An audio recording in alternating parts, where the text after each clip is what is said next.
వచ్చిన తర్వాత ఈ 2.5 సంవత్సరాల్లో కనీసం ఒక్క ఇల్లు కూడా ఎవరైతే దౌర్భాగ్య స్థితిలో ఉన్నటువంటి ఈ తెలుగుదేశం ప్రభుత్వం ఇవాళ మమ్మల్ని న్యాయంగా అడగడానికి వచ్చాం. మేము చెప్తున్నది ఒకటే, మేము జెన్యూన్ గా మాట్లాడడానికి వచ్చాం.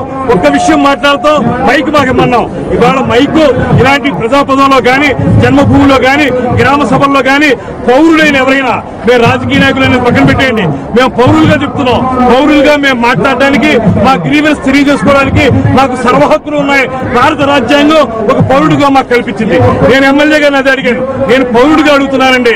ఇక్కడ గ్రామ ప్రజలు అందరూ తరపున కూడా ఏదైతే ఇళ్ల పట్టాలు ఇచ్చారో ఎందుకు ఇవ్వడం లేదు, ఇల్లు ఎందుకు నిర్మించడం లేదు, శానిటేషన్ ఎందుకు బాగాలేదు, ఇలాంటి అంశాల మీద. తర్వాత ఇవాళ రోడ్డు మీద ఉన్నటువంటి ఇళ్ళన్నింటినీ కొట్టేశారు. దాని మీద ఇక్కడ ప్రజలందరికీ కూడా ఇది విలీనం చేశారన్న విషయం కూడా తెలియదు.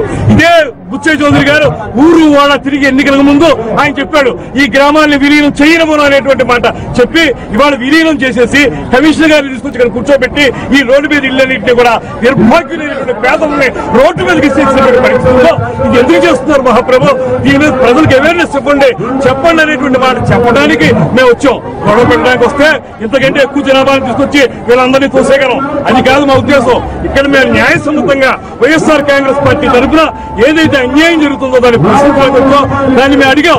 నేను బుచ్చయ్య చౌదరి గారితో అన్నాను, పైకి ఒకసారి ఇస్తే 2 పాయింట్లు ఉన్నాయండి, నేను కానీ బాబు గారి విషయాన్ని మాట్లాడతాం, మేము ఇద్దరు మాట్లాడే విషయాలకు అవకాశం ఇవ్వండి అనేటువంటి మాట రిక్వెస్ట్ చేస్తే కూడా నిర్దాక్షిణ్యంగా మమ్మల్ని తోసేయాలనేటువంటి ప్రయత్నం చేస్తూ ఉన్నారు.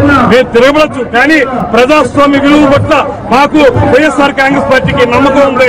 దాని మీద మేము పూర్తిగా విశ్వాసం ఉంది కనుక ఆ రకమైన పని చేయలేదు. ఇవాళ వాళ్ళకి ప్రజాస్వామ్యం మీద నమ్మకం లేదు. హోండాలను పెట్టించుకుని హోండాలతోటి జన్మభూమి నడుపుతున్నటువంటి దౌర్భాగ్యకరమైనటువంటి ప్రభుత్వం ఏదైనా ఉంటే